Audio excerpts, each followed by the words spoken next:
नमस्कार दोस्तों, मैं आपका अपना दोस्त संदीप सैनी आपके अपने YouTube चैनल सक्सेस एजुकेशन में हार्दिक स्वागत एवं अभिनंदन करता हूं। हमारा अध्याय चल रहा था भारत की नदियां।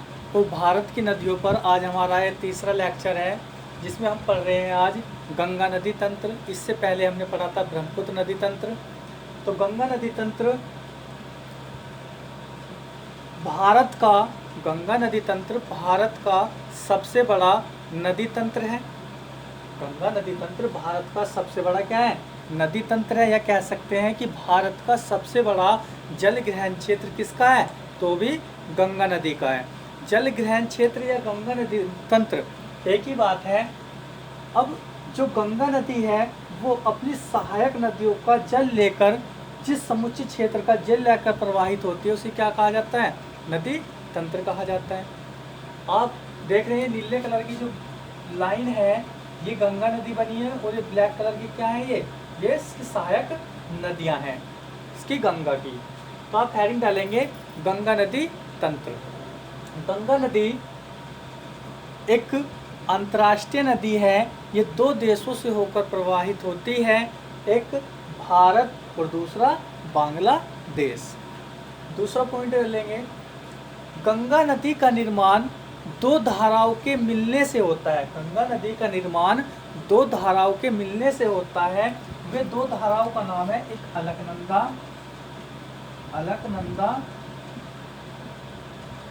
और भागीरथी। अलकनंदा और भागीरथी नदी के मिलने से ही किसका निर्माण होता है? गंगा नदी का निर्माण होता है। तो आप समझेंगे यहाँ पर ये वाला जो ऊपर वाला हिस्सा है हमने यहाँ अलग से बनाया है, जिसे आप यहाँ पे अच्छे से समझ पाएंगे।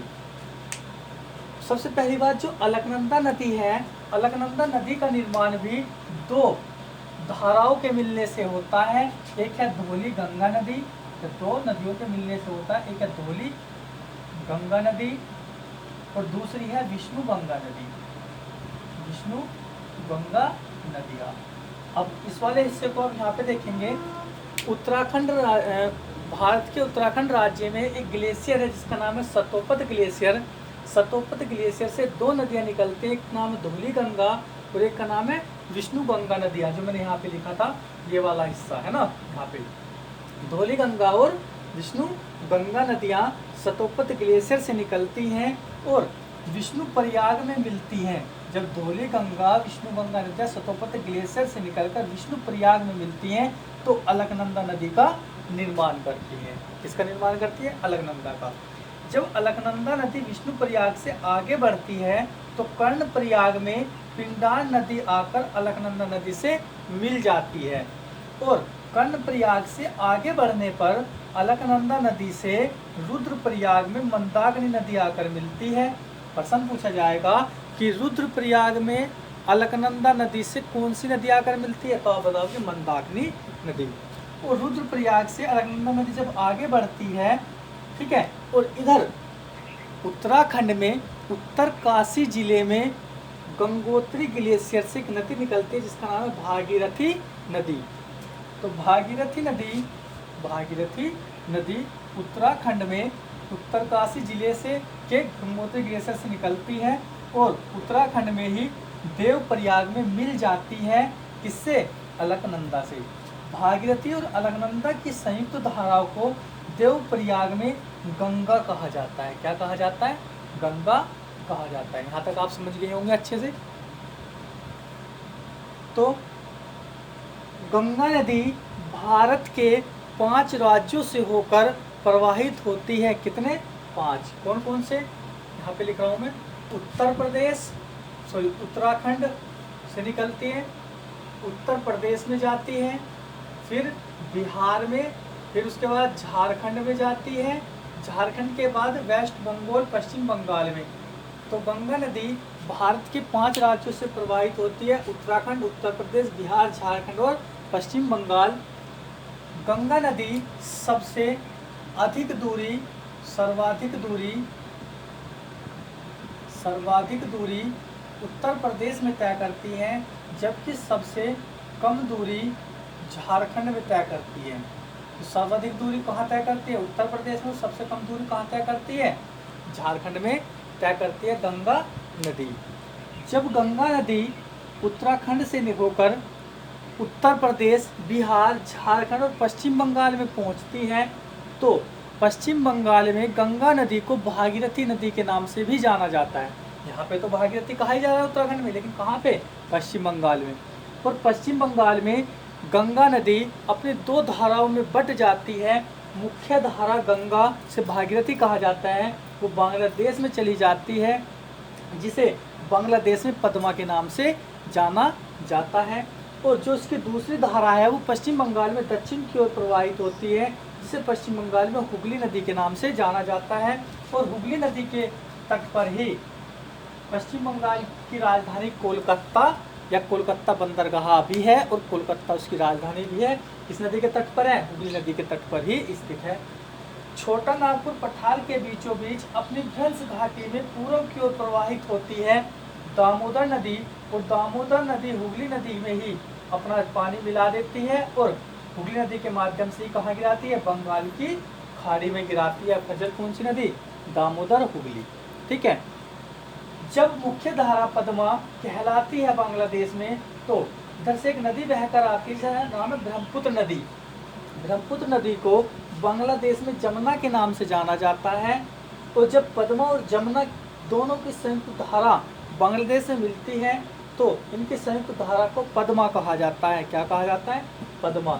जब पद्मा नदी थोड़ा आगे बढ़ती है तो भारत के मणिपुर राज्य से, जब मैंने ब्लैक कलर का बॉर्डर बनाया है बांग्लादेश का, तो भारत के मणिपुर राज्य से एक नदी निकलती है जिसका नाम है मेघना नदी या बराक नदी के नाम से भी जानते हैं।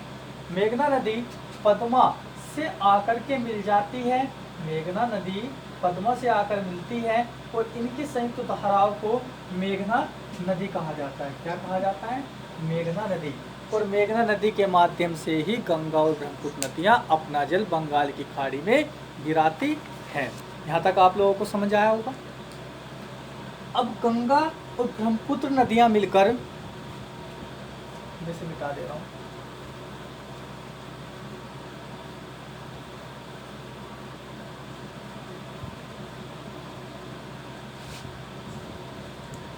गंगा और ब्रह्मपुत्र नदियाँ मिलकर दुनिया का, संसार का सबसे बड़ा डेल्टा बनाती है। क्या बनाती है?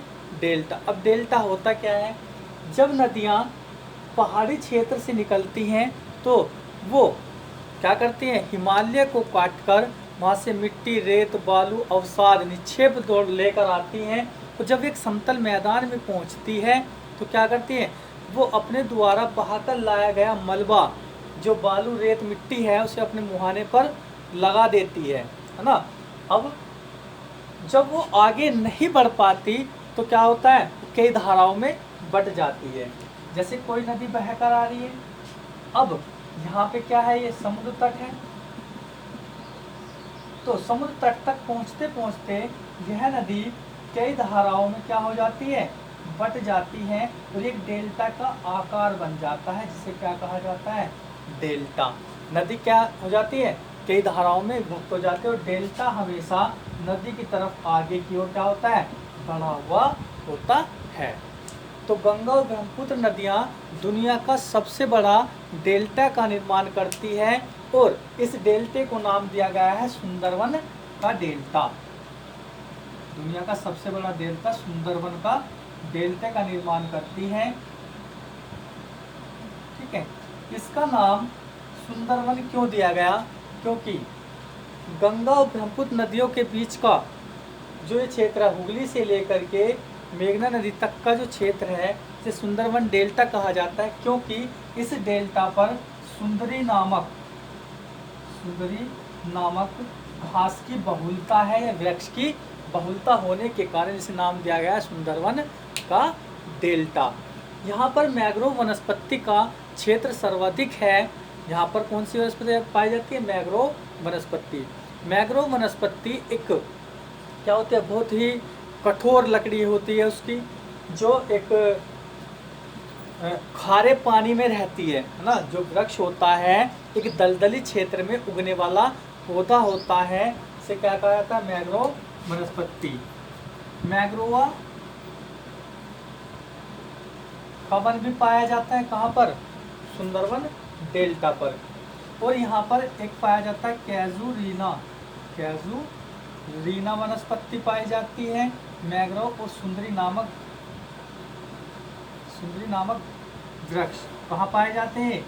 ये पाए जाते हैं डेल्टा पर, है ना।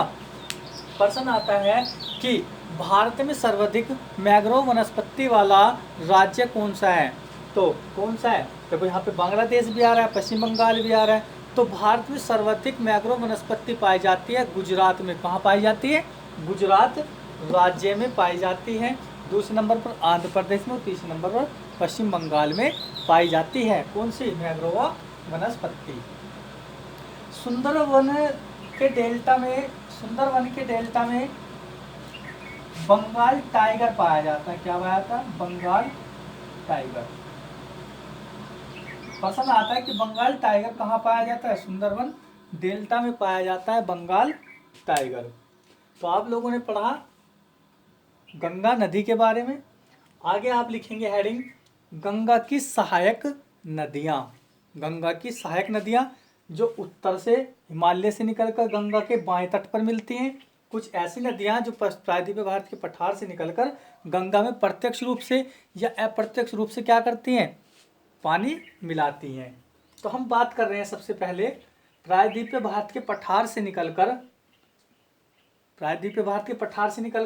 या गंगा के बाएं तट पर जल मिलाने वाली नदियाँ। आप हेडिंग डाल लेंगे गंगा के बाएं तट पर जल मिलाने वाली नदियाँ। तो उनमें सबसे पहली हेडिंग है यमुना नदी। कौन सी नदी? यमुना नदी। यमुना नदी उत्तराखंड में, देखो ये वाली जो नदी बनाई है यमुना नदी। यमुना नदी उत्तराखंड में बंदरपुछ चोटी से निकलती है। ये मैंने एक चोटी बनाई है जिसका नाम है बंदरपुछ की चोटी। बंदरपुछ चोटी। यमुना नदी उत्तराखंड में बंदरपुछ चोटी पर यमुनोत्री ग्लेशियर से निकलती है और कहाँ मिल जाती है? गंगा नदी से प्रयाग में मिल जाती है। प्रयाग उत्तर प्रदेश में मिल जाती है। यमुना नदी किससे? गंगा से। यमुना नदी गंगा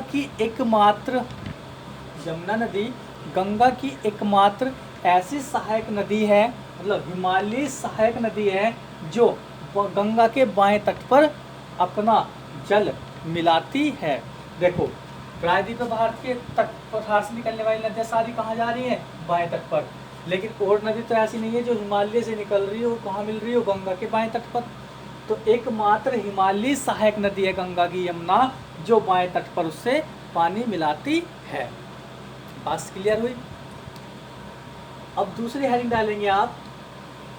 हो गया यमुना नदी। दूसरा पॉइंट, यमुना नदी गंगा की सबसे लंबी सहायक नदी है। यमुना नदी की लंबाई 1365 किलोमीटर, जबकि दक्षिण भारत की सबसे लंबी नदी गोदावरी की लंबाई 1460 किलोमीटर है। से क्या है? छोटी है यमुना नदी। यमुना नदी गंगा की सबसे लंबी सहायक नदी है जिसकी लंबाई 1365 किलोमीटर, जबकि प्रायद्वीपीय भारत के पठार पर बहने वाली नदी गोदावरी से छोटी है। गोदावरी लंबाई 1460 किलोमीटर जबकि यमुना की 1365 किलोमीटर है। हेडिंग कर लेंगे चंबल, सिंध, बेतवा और केन। चारों नदियों के बारे में एक साथ सुन लेंगे।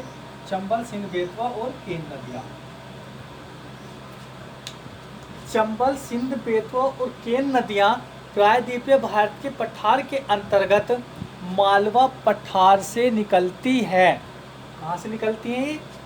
प्रायद्वीपीय भारत के पठार के अंतर्गत मालवा पठार से निकलती हैं चारों नदियाँ, है ना। एक जो चंबल नदी है इसके बारे में स्पेशल पूछ लिया जाता है कि कहाँ से निकलती है। तो मालवा पठार के अंतर्गत ही जना पाव की पहाड़ियों से निकलती है। जना पाव की पहाड़ी से निकलती है कौन सी? चंबल नदी। और जबकि पहाड़ी भी किसके ऊपर है, पठार के ऊपर ही है पहाड़ी, है ना। तो चंबल सिंध बेतवा केन नदियाँ कहाँ से, प्रायद्वीपीय भारत के पठार से निकलती हैं और चंबल नदी जनपाओ की पहाड़ी से निकलती है।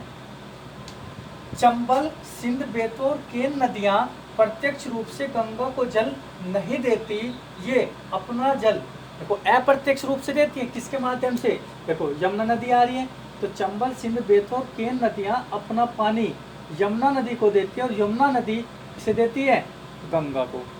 तो चंबल नदी यमुना की सबसे लंबी सहायक नदी है। चंबल नदी क्या है, गंगा की सबसे लंबी सहायक नदी है।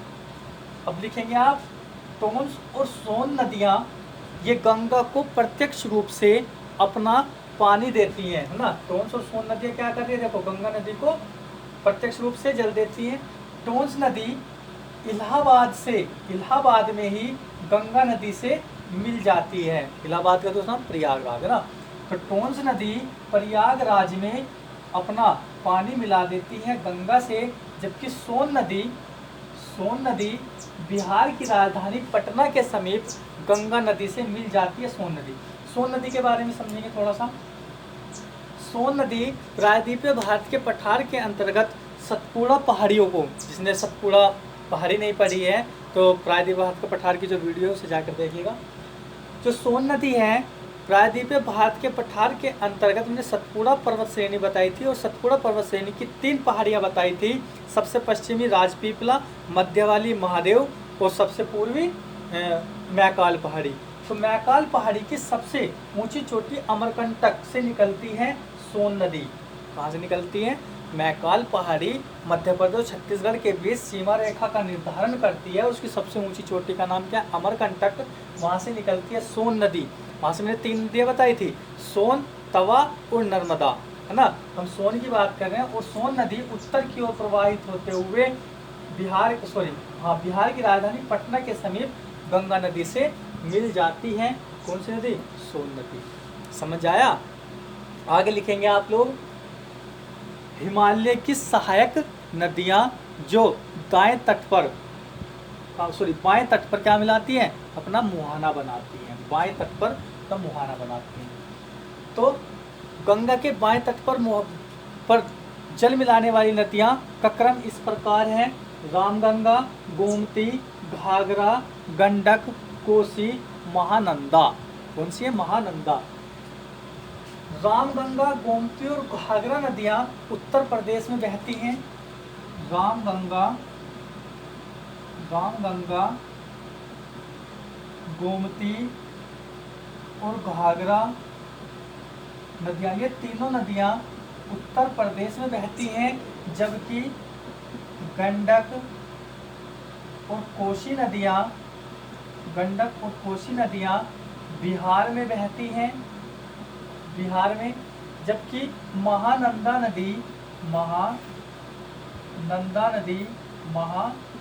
नदी बिहार और पश्चिम बंगाल के बीच सीमा रेखा बनाती हैं। बिहार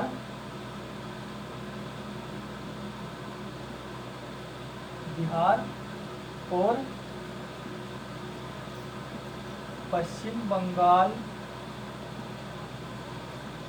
के बीच सीमा बनाती है। कौन सी नदी, महानंदा नदी। आप लिखेंगे गोमती नदी गंगा की एकमात्र ऐसी सहायक नदी है जो पर्वतों से नहीं निकलती। गोमती नदी गंगा की एकमात्र ऐसी सहायक नदी है जो पर्वतों से ना निकलकर एक मैदानी क्षेत्र से या समतल क्षेत्र से निकलती है। कौन सी नदी, गोमती नदी। गोमती नदी उत्तर प्रदेश के तराई क्षेत्र के पीलीभीत जिले में, दोबारा सुनेंगे, गोमती नदी उत्तर प्रदेश के तराई क्षेत्र में पीलीभीत जिले के फूलहर झील से निकलती है। कहाँ से निकलती है, फूलहर झील से निकलती है। फूलहर झील से निकलती है कौन सी नदी? गोमती नदी। उत्तर प्रदेश की राजधानी लखनऊ और जौनपुर गोमती नदी के तट पर ही स्थित है। गोमती नदी के तट पर स्थित हैं जौनपुर और लखनऊ। बात करते हैं गंडक नदी। कौन सी? गंडक नदी को नेपाल में नारायणी या शालिग्राम नदी भी कहा जाता है। गंडक नदी को, कौन सी नदी? गंडक नदी को नेपाल में नारायणी या शालिग्राम नदी भी कहा जाता है। किसे? गंडक को। बात करते हैं कोसी नदी। कोसी नदी नेपाल से निकलकर भारत के बिहार राज्य में प्रवेश करती है और कोसी नदी अपने सर्वाधिक मार्ग बदलने के कारण कुख्यात है। इसलिए कोसी नदी को बिहार का शोक भी कहा जाता है। इसे कोसी नदी क्या होती है? नेपाल से आती है। नेपाल मतलब वृहद हिमालय को काटकर अपने साथ क्या लेकर आती है? निक्षेप लेकर आती है। और जब वो बिहार में प्रवेश करती है अर्थात एक मैदानी क्षेत्र में प्रवेश करती है तो क्या होता है? वो रेंगने लगते हैं, विसर्पण करना शुरू कर देते हैं, क्योंकि अपने द्वारा जो निक्षेप लाया था वो उसे अपने आगे इकट्ठा कर लेती है। समझ आ रही है? तो ये क्या करती है? कई बार कई धाराओं पे मतलब अपना रास्ता अवरुद्ध कर लेती है और धाराओं में बट जाती है, मतलब किसी भी धारा के रूप में निकल जाती है, जिस कारण से बिहार में क्या आ जाती है? तबाही आ जाती है, बाढ़ आ जाती है। इसलिए कोसी नदी को बिहार का शोक कहा जाता है ना। बात करते हैं महानंदा नदी। महानंदा नदी गंगा की सबसे पूर्वी एवं अंतिम सहायक नदी है। महानंदा नदी सिक्किम में, भारत का एक राज्य पड़ता है सिक्किम, तो वहाँ पर एक पहाड़ियाँ हैं जिसका नाम है दार्जिलिंग की पहाड़ियाँ। महानंदा नदी सिक्किम में पश्चिम बंगाल में, महानंदा नदी पश्चिम बंगाल में दार्जिलिंग की पहाड़ियों से निकलती है और पश्चिम बंगाल और बिहार के बीच सीमा बनाते हुए गंगा नदी में अपना पानी को मिला देती है। तो क्या हुआ? गंगा की सबसे पूर्वी एवं अंतिम नदी महानंदा नदी जो पश्चिम बंगाल में दार्जिलिंग की पहाड़ियों से निकलती है और गंगा नदी में अपना पानी मिला देती है। तो आज हमने पढ़ा गंगा नदी तंत्र, है ना। आप अपना अच्छे से नोट्स बनाओ और उसे अच्छे से याद करो। याद तो साथ के साथ ही हो रहा होगा। और कल हम पढ़ेंगे प्रायद्वीप भारत के पठार पर बहने वाली नदियाँ। तो आज के लिए इतने रखते हैं। धन्यवाद।